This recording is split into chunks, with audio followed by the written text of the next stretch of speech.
అండి. ఓం.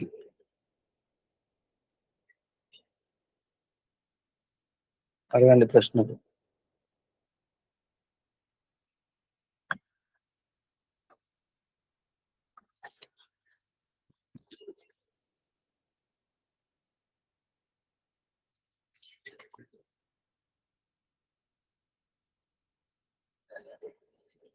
ప్రశ్నలు, సందేహాలు అడగండి.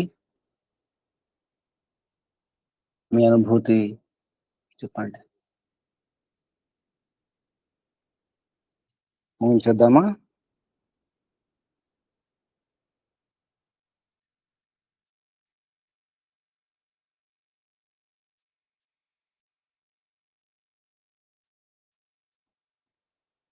ఓం. వినిపిస్తుందా?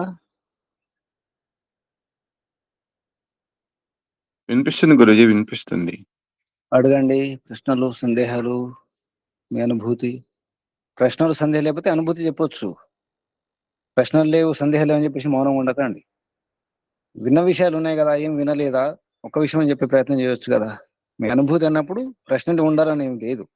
ప్రశ్నలు లేవని చెప్పేసి మౌనంగా ఉంటున్నారు.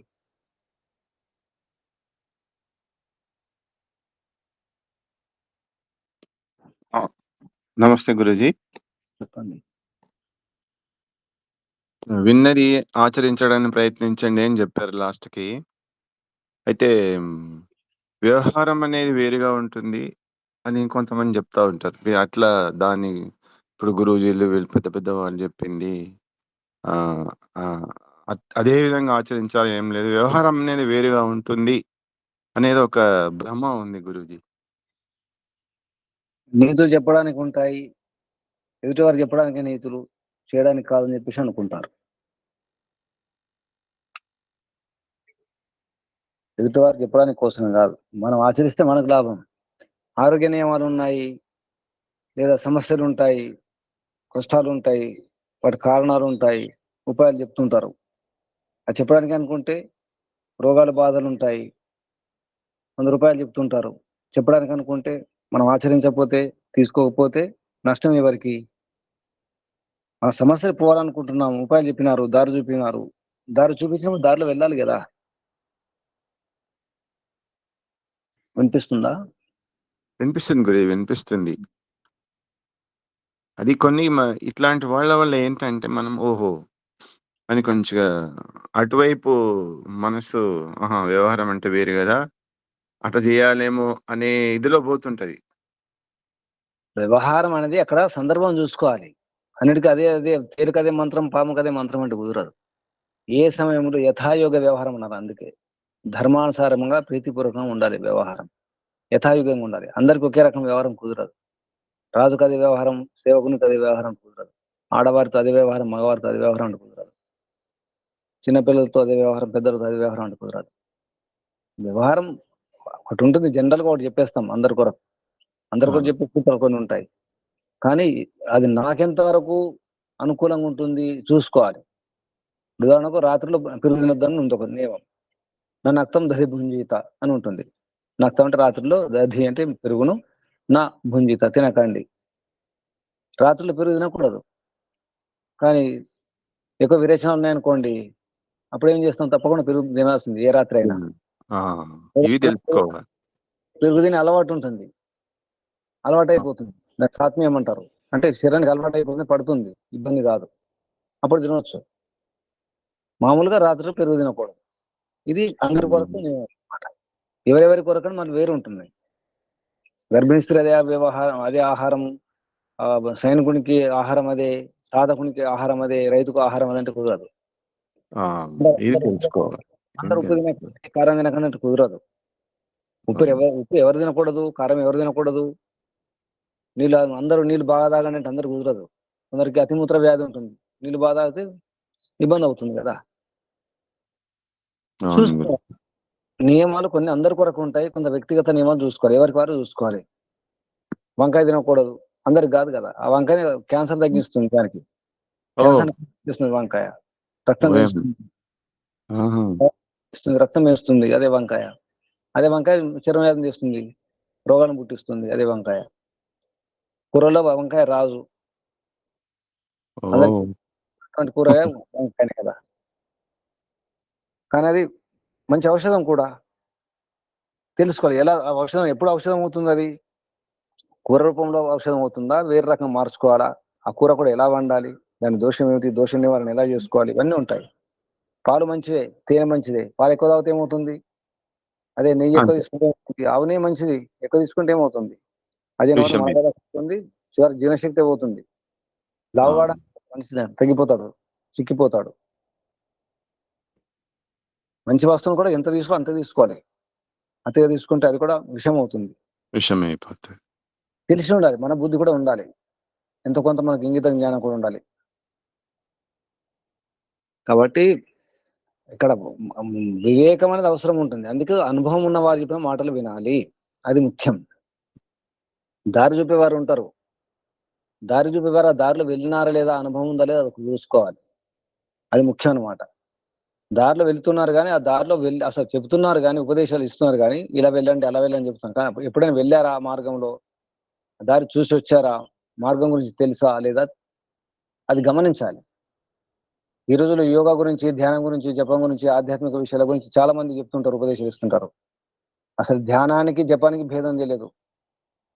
దేన్ని సంధ్య అంటామో, దేని ధ్యానం అంటామో, దేని ధారణ అంటామో, దేని సమాధి అంటామో తెలియదు. వారు బోధిస్తుంటారు, గురువులు చలామణి అవుతుంటారు. దేశంలో ప్రపంచంలోనే ఇప్పుడు బ్రహ్మకుమారులు ఉన్నారు. ప్రపంచంలో పేరు నిజానికి యోగా విషయంలో బ్రహ్మకుమారులు చాలా అసలు అంత ప్రచారం ఇంకెవరు లేదు. రాధస్వామి ఉంది, ప్రసిద్ధం ఉంది, ఇంకా ఉన్నారు. కానీ అది కాదు కదా, వాస్తవం అది కాదు. అయినప్పుడు కూడా వారి పేరు ఉంటుంది. పేరున్నంత మాత్రాన నిజం అనుకోకూడదు. ఎక్కువ మంది పాటిస్తున్నారు, సంఖ్యాబలం ఎక్కువ ఉంది అనుకుంటే అది కూడా నిజం కాకపోవచ్చు. సంఖ్య ముఖ్యం కాదు, నిజం వేరు, సంఖ్య వేరు. అందరు బాగా ఓట్లేశారు, వీడు గొప్పవాడు మహాత్ముడు అనుకుంటే, దేశభక్తుడు అనుకుంటే కుదరదు. ఓట్లు వచ్చినంత మాత్రం దేశభక్తుడు కాకపోవచ్చు కదా, దొంగ కావచ్చు కదా, దేశద్రోహి కావచ్చు కదా. చాలా వివేకం అవసరం ఉంది. అది ఆధ్యాత్మిక విషయంలో చాలా మోసం జరుగుతుంది. ఆధ్యాత్మిక బయట వ్యవహారంలో అంత మోసం లేదు కానీ ఆధ్యాత్మిక విషయంలో, ఈ భక్తి ఈ క్షేత్రంలో చాలా మోసం జరుగుతుంది. వారికి తెలియదు, తెలియకుండానే మాట్లాడుతుంటారు, తెలియకుండా ఉపదేశాలు ఇస్తుంటారు, మార్గం మార్గ దర్శనం చేస్తుంటారు. తప్పు అవుతుంది అక్కడే. అందుకే మన ఋషి మహర్షులు అలా చెప్పలేదు. ఋషి మహర్షులు ఆచరించినారు, అనుభవించినారు, అనుభవంతో చెప్పినారు. మళ్ళీ చాలా ప్రామాణికంగా చెప్పినారు. కేవలం తర్కంతో, ఊహలతో, కల్పనలతో చెప్పినటువంటి విషయాలు కాదు. కొందరు కల్పన చేసుకుంటారు, ఊహించుకొని చెప్తుంటారు, ఊరికి అంచనా వేసుకొని చెప్తుంటారు. అలా కాదు. ఋషులు పూర్తిగా నిర్దేశంగా, అంటే ఒక నిర్దిష్టంగా, నిర్దుష్టంగా, ఎటువంటి దుష్టత లేకుండా, దోషం లేకుండా, నిర్దిష్టంగా పూర్తి నిర్ణయం చేసుకుని చెప్పినటువంటి విషయాలు ఉంటాయి, ఆచరణపూర్వకంగా. అది కూడా ప్రామాణికంగా. మళ్ళీ వేదాల్లో ఏముంది, అంతకుముందు ఉన్నటువంటి ఋషుల మహర్షులు ఏమన్నారు, అటువంటి చూసుకొని. ఇప్పుడు ఉద్దాలకుడు చూడు, అది గమనించండి. ఉద్దాలకుని యొక్క వ్యవహారం తెలుసు విషయం, ఆయన చెప్పలేదు. స్పష్టత లేదు, నాకు ఎందుకు చెప్పాలి, అశుభతున్నాడు కదా అని చెప్పి తీసుకెళ్ళడం జరిగింది. మరి ఆయన రాజు కదా, మేము బ్రాహ్మణులం కదా, మేము గొప్ప విద్వాంసులం కదా అని చెప్పేసి ఆగలేదు కదా. ఆ, ఐదుగురు కూడా ధనవంతులం కదా, మహాశాలని పెద్ద పెద్ద భవనాలు ఉన్న వాళ్ళం, ధనవంతులం. మేము కూడా, వారు కూడా విద్వాంసులే, మహాశ్రోత్రి అక్కడ. మహాశ్రోత్రి అంటే గొప్ప విద్వాంసులు, కర్మకాండ విషయంలో కూడా గొప్ప గొప్ప యజ్ఞాలు చేసిన వారు. మాకు తెలుసని చెప్పేసి ఆగలేదు కదా, తెలుసుకునే ప్రయత్నం చేయాలి. ఈ వ్యవహారం అవసరం. వ్యవహారం వేరు, సిద్ధాంతం వేరు అంటే కాదు. వ్యవహరిస్తే లాభం ఎవరికి? ఆరోగ్య నియమాలు ఉన్నాయనుకోండి, ఆరోగ్య నియమాలు పాటిస్తే ఎవరికి లాభం? ఎవరు పాటించిన వాళ్ళకే లాభం. పాటించకండి. ఊరికి మాటలు అనుకోండి, పాటించకండి. ఉమ్. రోగాలు తెచ్చుకోండి, ఉంచుకోండి, కాపాడుకోండి, రోగాన్ని పెంచుకోండి. నష్టం ఎవరికి? ఎవరు పాటించారో వాళ్ళకే నష్టం, పాటించేవాడు మనకేంటిగా ఆనందం. మనసులో భయాలు ఉన్నాయి, ఆందోళన, అశాంతి ఉంది, ఒత్తిడి ఉంది, ఉపాయం చెప్పినాం, పాటించలేదు, నష్టం ఎవరికి? అలాగే ఋషి మహర్షి కూడా మోక్షం మార్గం చూపిస్తున్నారు, మోక్షానికి ఉపాయాలు చెప్తున్నారు. పాటిస్తే లాభం, సంతోషంగా హాయిగా ఆనందంగా ఉంటాం, లేకపోతే భయపడుతూ ఉండాల్సి వస్తుంది. నష్టం ఎవరికి, అది చూసుకోవాలి. పాటిస్తే నష్టం ఉందంటే పాటించకండి. ఇప్పుడు తాగుబోతుంటారు, తాగమని చెప్తుంటారు, అక్కడ మాత్రం తాగుతుంటారు. అక్కడ అక్కడ అనుకోవచ్చు కదా చెప్పడానికి, వాడు మత్తులో చెబుతున్నాడు తప్పు అని చెప్పేసి అనుకుంటారా? అదే బాగుంది అనుకుంటారు. తప్పని తెలిసి కూడా కుకర్మలు ఆచరించడానికే అప్పుడప్పుడు మనసు పోతుంటదా గురూజీ వీళ్ళు ఆచరించడానికి సంస్కార దోషాశ్చ ఇంద్రియ దోషాశ్చ అవిద్య. అవిద్య కారణం, దానికి సంస్కార దోషాలు, పూర్వజన్మ సంస్కారాలు, ఈ జన్మ సంస్కారాలు, తల్లిదండ్రుల యొక్క అలవాట్లు, వారి యొక్క పెంపకం, ఇవన్నీ ఉంటాయి. తర్వాత ఇంద్రియ దోషాలు కూడా ఉంటాయి. ఇంద్రియ అంటే సరిగా కళ్ళు కనిపించకపోవచ్చు, చెవులు వినిపించకపోవచ్చు, ఆ రకం కూడా అవిద్య వస్తుంది. అది కాకుండా అదే అనుకుంటారు, ఒకటికోటి విని అదే అనుకుంటారు. అలా సంస్కార దోషాలు, ఇంద్రియ దోషాల వల్ల ఈ అవిద్య వస్తుంది. అవిద్యనే ఇదన్నిటి కారణం, మిథ్యాజ్ఞానం, తెలియకపోవడం కాదు. వంకాయ వల్ల క్యాన్సర్ తగ్గుతుంది అనేది ఇంతవరకు తెలియదు గురుజీ మీరు చెప్పే వరకు. ఎంత చాలా అజ్ఞానం తినడం మంచిది. లేదు. వాడుకొని రావాలి, వాడుకొని వస్తే మంచిది, లేకపోతే అదే విషయం అవుతుంది. అమృతం మంచిదే, ఎక్కువైతే నీళ్లు మంచివే, ఎక్కువైతే అప్పుడప్పుడు తినాలి. నీళ్ళు లేకపోతే చెట్లు ఎండిపోతాయి. అవే నీళ్ళు ఎక్కువైతే చెట్లు వేర్లు మురిగిపోతాయి, చెట్లు చనిపోతాయి, చచ్చిపోతాయి. మనిషి కూడా అంతే, నీళ్ళు ఎక్కువ తాగితే జీర్ణశక్తి పోతుంది. ఈ విషయం చాలా మంది గురుజీ డాక్టర్ ఎక్కువ తాగమన్నాడని చెప్పేసి దాహం లేకుండా తాగుతుంటారు. నేను చెప్తాను అట్లా తాగితే కిడ్నీలు పాడవుతాయి. దాహం వచ్చేటట్టుగా శరీరాన్ని మీరు చేయాలి, అది అడగాలి నీళ్లు అని. అంతేగాని ఇన్ని లీటర్లు తాగాలి, అన్ని లీటర్లు తాగాలి అనేది తప్పు కదా గురుజీ. అది ఏం లేదండి, శరీరం చెప్తుంది. చాలు కూడా అంటుంది, శరీరం చాలు కూడా అంటుంది. తినేటప్పుడు మనం తెలుస్తుందిగా చాలు అని చెప్పేసి, శరీరం చెప్తుంది చాలు తినకండి అని చెప్పేసి. తింటుంటే కడుపు చెప్పేస్తుంది, కడుపు నిండిపోయింది చాలు. ఇక గొంతు వరకు అంటే గొంతు కూడా చెప్పేస్తుంది, గొంతు వరకు వచ్చేసింది చాలు అంటుంది, లేకపోతే వాంతి అవుతుంది. పొట్ట మాట వింటే వినండి, లేదా గొంతు మాట వింటే వినండి. గొంతు మాట వినలేదు అనుకోండి, వాంతి అవుతుంది, ఉన్నది పోతుంది, ఉన్న బలం పోతుంది. అప్పుడు పిల్లలు ఈ డాక్టర్లు చెప్పేది వినేసి నీళ్ళల్లో బాటిల్ నింపుకొని తాగుతా ఉన్నారు. అట్లా చెప్తే వినడం లేదు. అందరూ డాక్టర్లు, అందరు వైద్యులే. రాకుండా అందులో వైద్యం విషయంలో తెలియకుండా అందరు వైద్యులు ఈ రోజులు.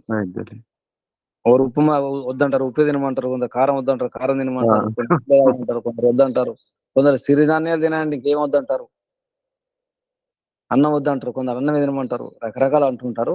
అది కాదు, ఎవరి శరీరం వారికి చూసుకోవాలి. నా శరీరం ఏంటి, నాకు అనుకూలం ఏంటి, నాకు ప్రతికూలం ఏంటి, ఏది అనుకూలం ఏది కాదు, ఏ ఆహారం ఎవరికి వారు చూసుకోవాలి. ఎవరిని పైన మనం నింద మోపే పని లేదు, నిందలు మోపే అవసరం లేదు. వారి ప్రయత్నం వారు. అందరికీ వాక్ స్వతంత్రం ఉంది, చెప్పడానికి, ఉపదేశం చేయడానికి, ప్రచారం చేసుకోవడానికి స్వతంత్రం ఉంది కదా. చెప్పుకునేవాడి మన బుద్ధి ఏమైంది మరి, మనకు కూడా బుద్ధి ఉండాలి కదా. నీళ్ళు ఎక్కువ తాగి చూడండి ఏమవుతుందో, ఉప్పు మొత్తం మానుకొని చూడండి ఏమవుతుందో. చూడాలి, ఎవరిగారు చూసుకోవాలి. పనిచేసేవారు, చెమటోడ్చి కష్టపడే వారికి ఉప్పు లేకుండా ఉంటే కుదరదు. అప్పుడు చెమట పోయినప్పుడు నీళ్ళు ఎక్కువ తాగాల్సిందే. శరీరం చెబుతుంది, కోరుతుంది కదా, దాహం దాహం అంటుంది. అదే అంటున్నా గురించి, దాహం అన్నప్పుడు మాత్రమే తాగాలి, అంతేగాని డాక్టర్ చెప్పాడు కదా అని తాగితే పాడైపోతుంది కదా శరీరం. టైం చూసుకుని భోజనం చేయకండి, నా సూత్రం అదే, నా ఆరోగ్యానికి రహస్యం ఇదే. టైం చూసుకుని భోజనం చేయకూడదు. 12 అయింది కదా తినండి, 1 గంటని బెల్లు కొట్టేసారు తినండి. స్కూల్లో పిల్లలు, టీచర్లు, అలాగే బయట ఆశ్రమాలు కూడా అంతే, బెల్లు కొట్టేసి తింటారు. బెల్లు కొడితే లోపల బెల్లు కొట్టాలి కదా, పొట్ట అది అడగాలి కదా, బెల్లు కొట్టి తినద్దు. నేను గురుకులో ఉన్నప్పుడు నా టిఫిన్ డబ్బా ఒకటి వేరే ఉంచుకునేవాడిని, తెచ్చిపెట్టుకుని నేను. ఎందుకంటే వాళ్ళతో కూర్చొని తినాలంటే కూర్చొని తినలేము కదా, పోయి తెచ్చిపెట్టుకోవాలి. మనకు ఎప్పుడు ఆకలి ఇస్తే అప్పుడు తినాలి, అంతే. మనకు ఏది అవసరం అది తీసుకోవాలి, కానీ అవసరం లేని తీసుకోవడం ఏంటి, మోహాటం ఏం లేదు. భోజన విషయంలో మోహం ఉండకూడదు. ఆహారేషు వ్యవహారేషు, ఆహారం వ్యవహారంలో మోహం ఉండకూడదు. త్యక్త లజ్జ సుఖీ భవేత్. ఈ సిగ్గు, లజ్జ, సంకోచం అయితే ఉంటుందో ఆహారంలో, వ్యవహారంలో ఉండకూడదు. ఏ సిగ్గు ఉండకూడదు, ఏ సంకోచం ఉండకూడదు. అంతే నిష్ఠూరం కంటే ఆది నిష్ఠూరం మేలు. ముందే నిష్ఠూరపడండి, ముందే చెప్పేసేయండి, ప్రేమగా చెప్పేసేయండి, నాకు అనుకూలం కాదు, నేను తినను, మీరు ఏమనుకోకండి. మీరు ఒకవేళ పెడితే మీకు పాపం, మీకే పాపం అవుతుంది, ఎందుకంటే నాకు అది విషయం అవుతుంది కాబట్టి, ఆరోగ్యం పోతుంది కాబట్టి అని చెప్పేసేయాలి. ఒక మాట అనేసండి, మీకు పాపాన్ని అంటగట్టాలని నాకు లేదు, మిమ్మల్ని పాపాత్మ చేయాలని లేదు కాబట్టి నేను తినానని చెప్పండి. నేను ఆ తిండి విషయంలో స్ట్రిక్ట్‌గా ఉంటా గురుజీ. అంతే, ఆకలి అయినప్పుడు అన్నం తినాలి, దూపు అయినప్పుడు నీళ్ళు తాగాలి, 2 ప్రిన్సిపల్స్. ఏదైనా గుర్తుంచుకోండి, నీతులు చెప్పడానికే అనుకోకండి, మనం చేయడానికి ముందు మనం పాటించి చెప్తే ఇంకా బలంగా చెప్పొచ్చు, ఇంకా సంతోషంగా చెప్పొచ్చు. అప్పుడు పాటించే వారు కూడా పాటిస్తారు. మనం పాటించకుండా సిగరెట్ తాగుకుంటూ, మద్యపానం సేవిస్తూ, మాంసం తినుకుంటూ, అబద్ధాలు ఆడుకుంటూ, ద్రోహం చేసుకుంటూ మన నీతులు చెప్తే ఎవరు వింటారు? జరుగుతుంది అదే. నీతులు చెప్పేవారు ఏం పాటించట్లేదు. ద్రోహులు, దొంగలు, వ్యభిచారులు, వారు బ్రహ్మచర్యం గురించి మాట్లాడుతుంటారు. తాగుబోతులు తాగడం మంచిది కాదంటుంటారు. సరే వారి ఉపదేశం మంచిదే, కానీ దానిపైన ప్రభావం పడదు కదా. ఉపదేశం మాత్రం మంచిదే. చెప్పడం మంచి బాగా చెప్తున్నారు. వాళ్ళు ఈ రకంగా చెప్పాలి. నేను అనుభవించి చెప్తున్నాను, తాగి చూసి చెప్తున్నాను, ఇప్పుడు ఈ రకంగా చెప్తే మంచిది. నేను తాగి చెప్తున్నాను ఆయన తాగకండి అని చెప్తే మంచిది. అలా చెప్పండి. నేను వ్యభిచారం చేసి చెప్తున్నాను మంచిది కాదు, నేను దొంగతనం చేసి చెప్తున్నాను మంచిది కాదు. కానీ అప్పుడు దొంగతనం మానుకొని చెప్పాలి, వ్యభిచారం మానుకొని చెప్పాలి, తాగడం మానుకొని చెప్పాలి. అప్పుడు మంచిది.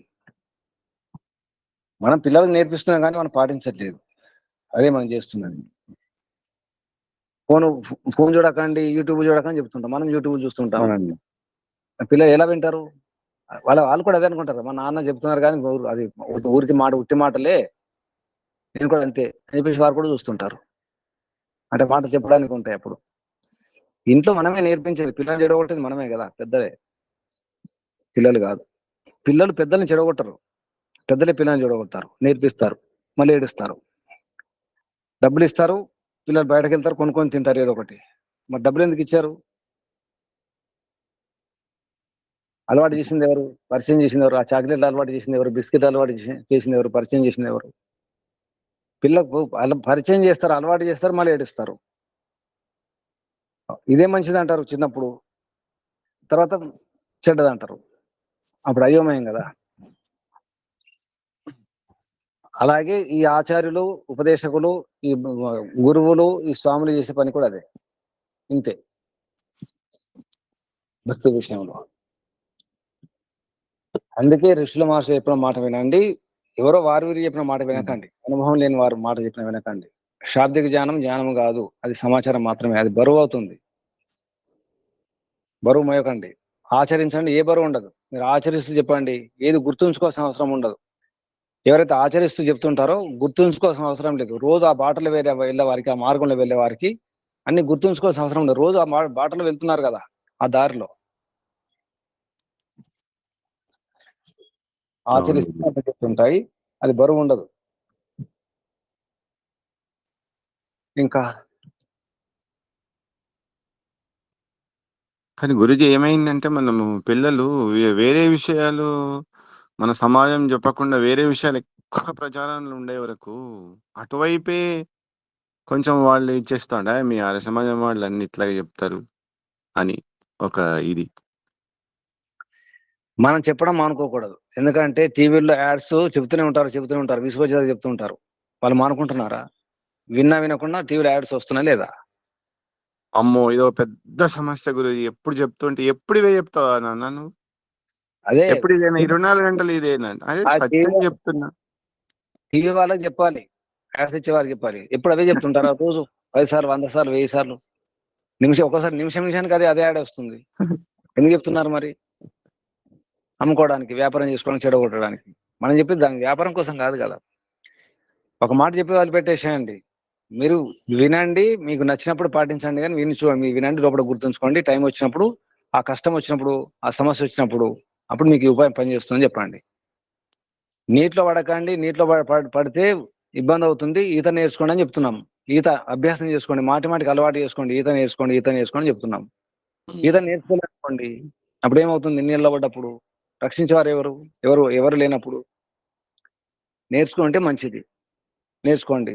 నేర్చుకోకపోతే మీరే అనుభవించేది ఎవరు తర్వాత. చెప్పడం మానుకోకూడదు. టీవీలో యాడ్స్ ఇచ్చేప్పుడు వాళ్ళు అనుకోరు కదా, చెబుతూనే ఉంటారు కదా. మనం కూడా చెప్పాల్సిందే. ఆ టీవీలో వాళ్ళు ఎంతమంది వింటున్నారా లేదా ఏం చూడడం ఉండదు, చెప్పడం అంతే. సినిమాల వాళ్ళు కానీ బయట ఎవరైనా కానీ వింటున్నారా లేదని చూడరు, చెబుతూనే ఉంటారు. మనం కూడా అదే పని చేయాలి. వాళ్ళు వింటున్నా లేదా మనకు సంబంధం లేదు.